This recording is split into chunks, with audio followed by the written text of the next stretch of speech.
admissions director panel where, in addition to some of the questions we prepared, I should have let the panelists know about the choice of socks, because sitting up here, they're now on public display.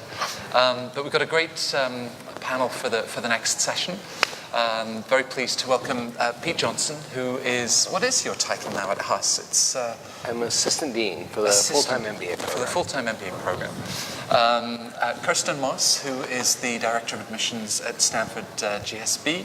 And Adam at the Imperial College Business School in London. So a nice international work. So we've got quite a few European schools that are with us. And of course, an article that we wrote on Poets that published last week, the title was something like, the Americans are applying to the European business schools, and something like 7,500 people have read that article. Andy, so I guess you're in luck. You're the place to be right now. What is this? What are you seeing in terms of demand from the US to the UK? Precisely that, actually. So one of the notable things that we've seen in the last 2 years, and especially it's been compounded by this year, is a bit of a strong upswing from applications from the United States in particular, and the Americas more generally. So we're this year for the program that has literally just started this week, this Monday, we're 90% international, but 30% of those are actually from the Americas, which is quite unprecedented for us. And we've also seen a bit of an upswing from the Middle East as well. It's sometimes hard to an English accent in London. What's the big appeal? It goes beyond red buses. I mean, what do people? I think if you're choosing like a European business school, you are going to get a lot more of an international kind of experience in terms of your cohort. London itself is a huge hub, obviously, for finance and for innovation, entrepreneurship. So, certain things, as coming here from the States, that might float your boat, it might not. There are kind of aspects of Europe, studying in Europe, that are really quite different to here. Duration is a big thing, and the kind of international aspect of the cohort is another. So that can be very appealing to people from the States in particular, and other nationalities. Right. Now, this panel isn't a political forum, but I guess events have sort of impacted application volumes and flows. Kirsten, when you were with us on this panel a year ago, just in the position, and you've had a year of sort of reaching out to applicants, what are you seeing in terms of trends and admissions? It's interesting because I started a year ago, but I had admissions experience before that. So looking in the last year, applications pretty similar in terms of volume and international, domestic. But for me, what's been most interesting is seeing the differences in the type of candidate that's coming across in our applications. So, a decade ago, if you were interested in marketing sales, we might see consumer products goods, but now sales is maybe at Uber Eats. How do you figure out what the best referral rate is for a new driver? It's a completely different profile. Yeah. And so that sort of really reflects that digital transformation. Does that mean that there's a vanguard of those that are no longer looking at business school, or you still have the consultants and bankers and engineers in still strong, right? Good numbers too, exactly. right? Yeah. Pete, this isn't your first year in admissions; it's your second year, right? Yes, exactly. You've been doing this for a while. A couple of years, and of course had the chance to come back to Huss recently, and we'll be looking forward to welcoming a new dean at the beginning of next year. So, what are you seeing at Huss? Well, the cycle is off to a good start, and I know that some of you out there are probably working on your round one applications that are due in a couple of weeks, so I wish you the best.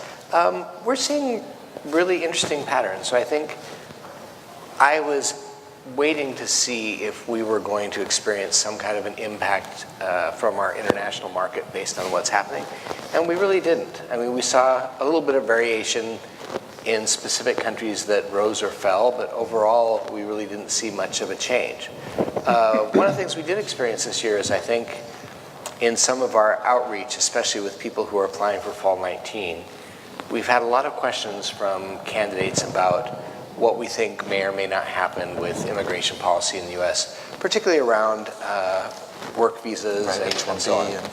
And of course, my crystal ball is kind of cloudy right now, but I think I'm encouraged that hasn't been a major topic of conversation recently. I think the government at the moment is focused in other areas. So, Yeah, there's enough for them to focus on. yeah. So in terms of, as you then look at that pool, we've been in this for so long. I can remember you talking about sort of the dot-com crash, or more recently with Lehman and the financial crash, that ultimately the quality of the applicant pool changes very little, that there might be some froth that comes in or that comes out from one year to the next. Does that remain true? Yes, I would say that remains true. We're very fortunate to attract a pretty diverse population of interesting candidates. And sometimes when you have particularly, to use your word, a frothy year, we'll see more people coming in around the edges who may not be as serious as some of the core candidates, but I think it's fair to say over the years we've always had a really strong core of people who I think really bring good experience to the program, know why they're interested in studying business and how they're going to leverage that experience to move their career forward. What they want to move their career forward in changes a lot over the years, and as Kristen said, we get some really interesting things. I remember looking at one application and thinking, I need to do a little research because I'm not exactly sure what it is they want to do. And they described it in excruciating detail, having to do with a particular financial services product that was very obscure. So I do think there's a lot more variety there. We don't see as many of the people who just say, oh, I want to be a consultant or I want to be a banker. They're still there. But we have a lot of people who want to do unusual things or things that have arisen as a result of some of the new economies. And I think it's very interesting. Suffice to say, it keeps it interesting for us as the patterns change over the years. Right. Now, presumably, and this isn't an endorsement, Uber Eats and Deliveroo, Kirsten, the admissions office is a great client because these rounds, you've got your first round in, another 10 days, maybe 2 weeks. You mean we'll be eating a and lot? Then you have no time to prepare food, you're just getting through these applications. Exactly. Can you talk us through that typical admissions round, from the point of someone clicking submit, and then how you're working as a team, assessing all those applications and starting to make choices? Yeah, and each school I'm sure is different, so I can only speak for Stanford. We really see the application process as being holistic. And there's 2 essays, there's 2 recommendations. It takes a long time to really review an entire application. So when the application comes in, it'll be read by an admissions committee member. And then after that, we'll have, an admissions committee officer. And then after that, the admissions committee will decide who gets to go on to interview. We'll send out our applicants. We do alumni interviews all around the world. And then when they come back, that application will go to our admissions committee. So it's a holistic review, not only by individuals reading the applications, but also in the decision-making process. Sometimes candidates say, it's just, you're just looking at the scores or maybe your resume, I'm not going to bother applying. At least I can speak for Stanford. That's absolutely untrue. The score and the GPA are 2 small things that we look at within the whole application, but really understanding for us what's important is the impact that you've had on your teams, your organizations, the groups you've been with. And for that, you have to read carefully the recommendations and read your essays and plow through the application to find evidence of that data. It's not in a test score or GPA. Right. So with round 1, you're typically filling 412, 418 places into the program.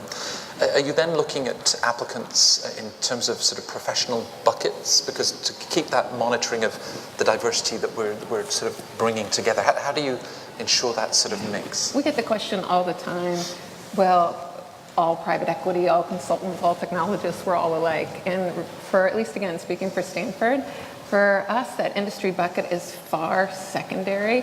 We'll go back no matter, for us, we're agnostic where you've had impact. Maybe it was in your nonprofit, maybe it was in university, maybe it is at your current industry. And there are so many ways to have impact even if you have the same role. So if you're in private equity, maybe you are the one who's known to be the true model jockey where the hardest analysis goes. Or maybe you're the one who's frequently called on to train other analysts, or you take that up by yourself. Or maybe you're the one who works with clients in the portfolio. So what I'm looking for is what have you done and how has that mattered in any organization that you've touched? I really like that word agnostic, actually. I mean, we won't look at any industry background disfavourably at all. It's you first and foremost, and your background and where you're coming from and what you're wanting out of this program and how you're going to kind of deploy what you've learned, subsequently. We will not have any kind of blinkers on in terms of, we've already got loads of people from banking or finance or consulting. We are very much looking at an individual, I would say. Just a question, Andy, I don't know if you can answer. Obviously, Imperial it's one of the top schools with a very successful online MBA program. A different kind of assessment, because you do have moments bringing that classroom together, but it's not full-time for the next 2 years.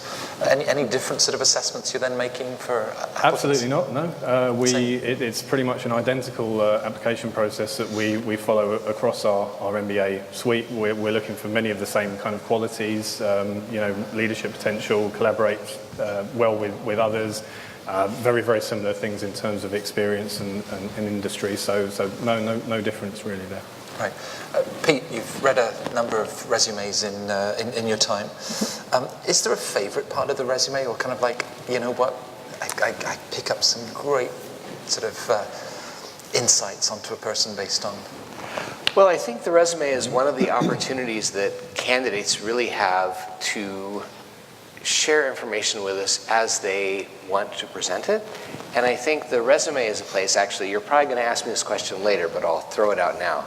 I think the resume is a place where someone can really enhance or detract from their application, in the sense that one of the things that is helpful to us is if the resume gives us some insights into the impact you've had, to use Kristen word. And also, it's an opportunity for someone to give you a little bit of flavor about what's important to them. To be honest, although the description of the work achievements and things is very important, one of the things that I enjoy is looking to see what people put at the bottom of the resume. What's important to you that we're not going to see in your resume, or maybe not in your letters of recommendation? So you volunteer on the weekends with the RISE program, or maybe you've been involved in tutoring, or perhaps you are a volunteer for World Wildlife Federation. Those are the kind of things that we may not find out. And so secretly I enjoy jumping down at the bottom and say, what's this person really about beyond their day-to-day job? Right. And then even within the other sections of professional experience, what they've then looked to prioritize, the impact that they've had. This is a very telling document for all of you, right? And if you don't, I think if someone just goes through and lists basically their roles and their titles, that tells us something, but that's so much less rich than having you identify in a couple of bullets some of your key accomplishments, or what impact you had on that role and on that organization. Right. Now, from Boston to Palo Alto, the resume will capture quantify certain sort of professional achievements and roles and responsibilities. How does that then complement what you're hoping to discover in a letter of recommendation? That sort of next level of insight and perspectives, Kirsten. Yeah, I love listening to your resume going to the bottom. I could completely resonate. The recommendation for Stanford, I think, is one, and I will probably for these two other schools, is one of the most important parts of the application, because our essay actually gets to what you were talking about. We ask an essay that says what matters most and why. And really the whole purpose of that is to understand just what you were talking, Peter. What as a person do you value? Where are you spending your time? What things have shaped you? So that's a wonderful part about the motivation that you might have going forward. But then what we also need to find is this impact of scope and scale. So that's where the recommendations are particularly important. It's the one time where we can get someone's outside opinion looking in, other than your own, of what you've actually accomplished. So it's also an opportunity for you where you have control over who you want to select. So I always say to candidates, think about the stories that you're most proud of, the things that you've done in the last, and it can be 6-8 years, go back through college. And once when you think about those stories where you've accomplished something, who do you know who could tell us about that story from a different lens? And that may give you some guidance, both from your gut, I like to say, who are you connected to, but also from your head as well. Who's actually seen me do it? Who's been in the trenches? For us, it doesn't matter what their title is. It doesn't matter if they're an alumni or not. It really is who can tell us and show us that lens of those accomplishments. Right, and their literary skills, that's not being judged by you, or even culturally that a German recommender saying that someone's performance was quite satisfactory is probably equivalent to outstanding here in the US. And again, I should let every school... Every school will speak for themselves, but I am a data hound. So I'm not looking for their language abilities, but I am looking for those fine details about what did this person do? How are they distinctive? There's 50 different ways to be a leader, but tell me a couple of them that this person has done. So truly, it's not about how it's written, but I think the downside is if a recommendation, no matter how they speak, what language they use, how their grammar is, if it's a very high level of this person did a wonderful job, they're our best analyst, our best associate, that's not going to be a compelling recommendation. Right. Which gets me to my last tip. If you get 2 choices for most schools. Choose wisely, sit down with that recommender, look them in the eye. These can take more than 15 minutes to do, and make sure that they're committed to spending that time and that they'll be able to actually give us those details and not just give a couple paragraphs, which won't be helpful. Right. Yeah, Andy, we talk about an applicant. You can tell when they've enjoyed applying to school. Can you tell when a recommender has enjoyed? Yeah, that's great. That's a really good question. I mean, as Kirsten says, it's a cliche, but it's true. The recommendation is the only part of your application that has not been written by you. So it is a real opportunity for us to get another kind of window on you. And yes, absolutely, it's very easy to spot, I would say, the recommendations which have been kind of written off the cuff. And does this person really work extremely closely with this candidate? Do they really mean what they say? That can be pretty telling, regardless of what kind of language or first language the recommender happens to have. Yeah. Any pointers for recommenders, Peter? I'm giving you carte blanche on what you say and what you choose not to reveal. Okay. Well, if I'm giving tips to recommenders, definitely I would echo what they say. Choose them carefully, and don't be afraid to, as Krista mentioned, it's helpful if, in looking at the letters of reference, that they sort of reference some of the key points, the things that were important in your career, key accomplishments and things, and we look for that. I would not assume that your recommender will have those things top of mind. We all know your recommenders are going to be busy people, most likely, and once you've decided that who you're going to ask, make sure they have time to commit to it and to do a good letter. But also when you're sitting down with a cup of coffee and looking them in the eye, I would gently remind them of some of your key accomplishments, because they may not be top of mind. And I think if you do that, it's not an unfair way to make sure that they're thinking about all of the accomplishments that you've had during your time working with them, and those things are much more likely to find their way into the letter of recommendation. And we really do read them all. I know sometimes people say, you admissions people don't actually read the letters. I assure you, we all read them. And I won't give you any funny examples of things that we've discovered in reading those letters that the applicant probably didn't intend. Sorry, why won't you give us those examples? All 3 of you are very mission-driven institutions. We talk about sort of the 4 pillars that is really embedded in the Haas culture. We talk about change lives, change organizations, change the world. Do you sometimes feel that some applicants are kind of get too carried away with this idea of, Kirsten, I need to show you that I'm going to change lives, or change the world and clean drinking water solutions in sub-Saharan Africa, that you don't find it on the resume? Can we get too bold with our vision? That is a great question. It's one that does come up from prospects. And I think the question they ask me is, do I have to make one up like that just to get in? And the reality is, again, we're agnostic about what you want to do, but we do that change. It's not about changing and saving the world. It means making change that you care about, that's going to have an impact in others' lives in some way. So we went back and did some research from several years ago and looking at what students and applicants wrote in their application essay on what they would like to do later, and then what they actually did when they graduated. And the vast majority did not do what they thought they would do. And this in no way made us unhappy, because that's the whole point of coming to business school, is you have a transformational experience. You learn more about yourself and where you want to go.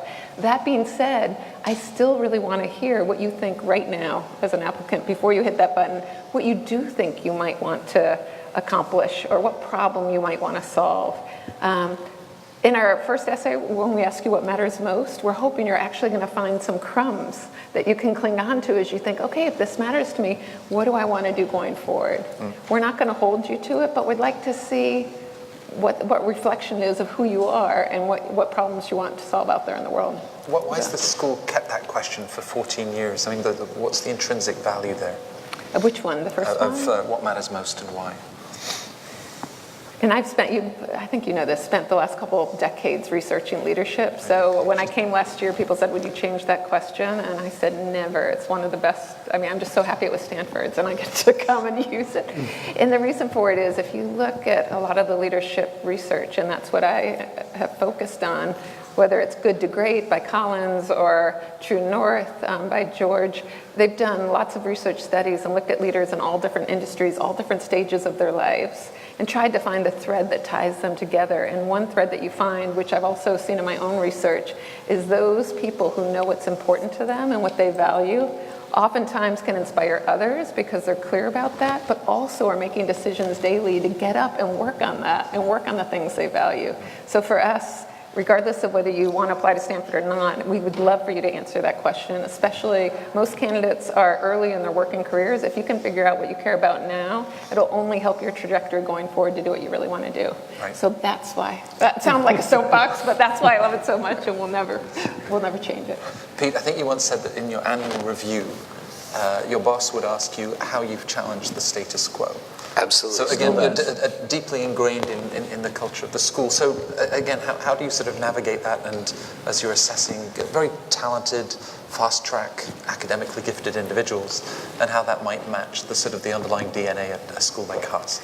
Well, I think one of the things that's important to us is that there are a lot of ways that there are a lot of types of leaders that you can grow into. And we've sort of made a decision as an institution that we're trying to produce a certain type of leader that reflects those defining principles. So, if you think about challenge the status quo as kind of an obvious one in some ways, there are always better ways to do anything. And we're trying to develop people who always have that mindset. But some of the others, confidence without attitude, beyond yourself, students always. We all know a successful, well-known CEO who exhibits none of those characteristics.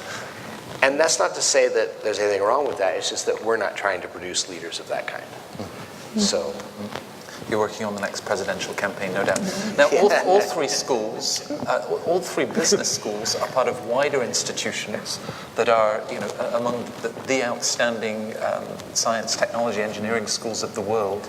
And that's part of the culture at Imperial as well. Is that something that also then permeates through to the program and that sort of interaction with the rest of the school? Yeah, absolutely. There's an awful lot, I would say, at Imperial of kind of cross-pollinization, if you like, between the business school and the rest of the university. I mean, Imperial itself is a very kind of research-heavy university. There's a lot of exciting stuff coming out of Imperial in things like within the fields of science, technology, engineering, and often the business school will kind of act as a sort of commercializing arm in that regard. So that's very much part. If you're choosing a business school that is part of a much wider kind of parent university, that's often very much within their identity, if you like, and their DNA. I don't know if we're a bit of an outlier in this regard, but we do actually tend to attract onto our MBA just as many people from science and technology backgrounds as we do from banking and finance backgrounds, and that's almost certainly because of our reputation as Imperial as a very strong school for science and technology and things like that. But it also means when you're not picking a business school that is simply a standalone one, that you have access to a much larger, very, very high caliber network of other students, both postgraduate but also undergraduate. We have kind of 17,000 students in our wider network, and that's open to you if you're choosing a business school such as ours. Right. Kirsten, I'm going to give no context to this next question, mindful that you love data. You always make me worried, but when you say that. And it's the word GMAT. Can you put it in a context and maybe, bring us back from the cliff edge that schools seem to be careening towards with ever higher GMAT scores? I'm glad you asked me that question. It's one of the things that is most important to me to say to applicants, especially if they're considering Stanford, because our numbers have been very high. Last year it was 737, is when I talk to students when they first come during Welcome Week or Admit Weekend, undoubtedly, this happens regularly, I'll have some that say, I can't believe it, I wasn't going to apply, everyone told me not to apply, I should never have applied, and this is a miracle, here I am. And For us, I feel really privileged. We get wonderful applicants from all over the globe. What I worry most about is getting that number too high so that these candidates who I talk to on Admit Weekend aren't saying, I came so close to not applying because my number wasn't there. In fact, what I think is more important, at least again, just speaking for Stanford, is I feel like we have the luxury of taking a wide range. We have people that we admit in the 500s, 600s, and 700s. What we're looking for in addition to that test score and the GPA is what have you, those are how many of us look at your intellectual curiosity or your ability to solve problems. I like to get practical and say, what, some people aren't great test takers, so what have you done with your smarts? Tell me about a story that you've been in your organization where you've had an insight that other people haven't had. Let me hear about it from your recommenders. Maybe at school you did some research at university which had an impact. Or maybe if you're a consultant, a traditional consultant, there was a case that you're working on and you looked at it in a different way than anyone else. To us, that's just as important as seeing your smarts in action than sitting for one 4-hour test, for sure. So please, don't take yourself out of the process because your score does not have the number 7 in front of it, at least not for us. Right. You've done the research that shows looking at what people have then done with their lives that doesn't necessarily match what they first thought it might be. If you could demonstrate that there was no correlation between GMAT and changing lives and changing the world, would you push that agenda? Meaning get rid of the GMAT? Perhaps not get rid of it, but certainly somehow look to de-dramatize the place. Yeah, I've actually spent a lot of time looking at research on what predicts leadership success. And if the one factor that is the biggest of all factors, if you took one, happens to be that IQ, and there is some evidence that shows that the tests and your GPA do correlate to that. But notice I said one factor. So if you think about leadership, that might be, I don't know, that 20% might be the intelligence, 25, you guys can pick the number. But when we read an application, we're looking for your strengths.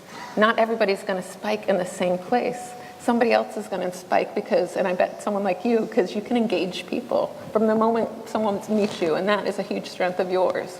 So think of yourself as an applicant. What are my strengths? Maybe the spike isn't the GPA part of your application, but it's going to be in what you've done and how you've done it. Maybe you mentor others. So yes, it's important. We're not going to ignore it, but it's one small percentage of the rest of the puzzle, and there are a lot of ways to have impact beyond showing that you spike in that piece. Right. Is that helpful? It's great because I feel better about the 380 that I got. You have many other strengths.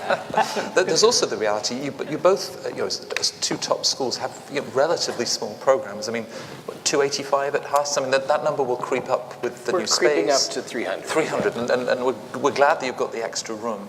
But that must distort the picture too, right? It's not that individuals that you're turning down don't have the sort of talents you're describing, but you're just limited for space. Actually, many of them do, and I get this question from time to time. And I think it's safe to say for any of our institutions that every year there are some people that we have to turn down that are painful for us because we like them. I think all of our institutions get many more qualified applications than we can actually take. So that is one of the difficult things about our job, because I also think, and I've just met Andy, but I've known Kristen, and I know that all of us look at this as an opportunity for our institutions to get people, but we also realize that we aren't going to be able to offer a place to everyone that might be a good candidate.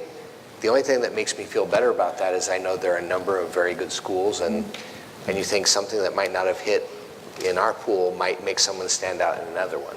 Right. But yeah, it's absolutely true. Right. And people assume that we enjoy sort of denying people or not offering a place, and I think that the opposite is true. We all want our candidates to succeed and be successful.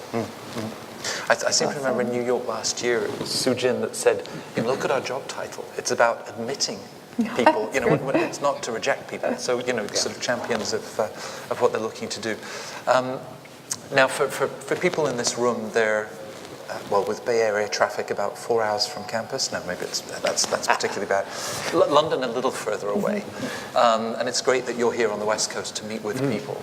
How else, for the audience that's also following this through the streaming, how can we best connect with the schools? It'd be great to show up and spend time in South Kensington, but what are the other opportunities to really understand? Yeah, I mean, I'm often kind of surprised by the amount of people who seem to apply, and they're potentially taking a decision that is so important, financially and life-altering, without having really properly sort of engaged with the people that are kind of there to be engaged with. I mean, if I was to give any kind of top tip for anyone considering an MBA, it would be engage with the schools. We all employ very large departments of people whose job it is to do precisely that with prospective students. So if you're thinking of overseas study, obviously there is a distance involved and you're not able to kind of visit us in person, but there are so many other channels that you can use. Come to the webinars, get directly in touch with people like myself and my team. LinkedIn, like alumni profiles. There's a whole wealth of alumni on your doorstep here in America on the West Coast. So just use us to kind of get kind of connected with these type of people. So make sure that, the opportunities are there for any of the top business schools. They will have presences all around the world. So utilize those opportunities for engagement. Right. And Kirsten, to better get to know the school, what do you think could be helpful? So following the research of faculty, or what some of people like you, as in the applicant, are then doing with their lives and role models. I think I like the way that you focused it on what's a tip. And if I put myself in the applicant's shoes right now, one of the places in the application that I think applicants maybe leave money on the table is to. Yes, we ask you what your aspirations are, but we also ask you why Stanford. So doing research in a very personal way, and there are many, you just listed off many things that each of our schools have, but for instance, webinars, even if you can't make it to campus, you can hear other students talk about their experience, panels of students. It will be wonderful if you're considering a school to really check in with what's resonating with you, what you think will be important, and let us know when you're writing those essays. Tell us where you want to go, but also what are the specific things each school offers that'll help you get there. And that, we only have 2. So oftentimes, if I can read a compelling essay, even if the person hasn't visited, I know they've taken the time to know not just about the school, but more importantly, why do they want this experience? What are they trying to fulfill in their own life with gaps, or just their passion about it? Right. So. Yeah. Imperial's welcomed Francisco from Portugal. You're welcoming a new dean in January this year, and of course Stanford changed deans a year or so ago. How can the dean and you as staff also then sort of embody the school? Just reading the dean's vision. Is that a good page on the web? You're compelled to say yes, aren't you? But just to really. I think there's often this frustration of, beyond the web pages, how do I tap into that culture? Now, Rich Lyons, was very articulate and perhaps, gave a good sense of the school. So what would your advice be? Sort of read up on faculty or sort of the senior administrators? Well, my advice would be to take every opportunity that's available to you to meet some of our alumni, particularly recent alumni, and find out from them about their experience.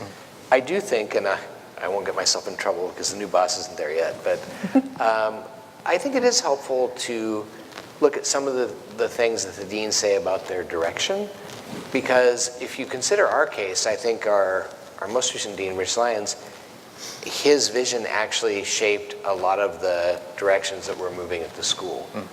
But of course he was dean for 10 years, which is a fairly long tenure. But I think for most people, the more accessible way is to talk with recent alumni about their experience and to ask them some of the hard questions that you're probably not going to ask us. I think that's the best way to really find out what the experience is going to be like and what some of the opportunities are, because at all of our programs, the students and the recent alumni, they not only can relate their own experience, they can tell you about the experience of their classmates and friends. Oh, you're interested in renewable energy. I had a classmate who was doing X.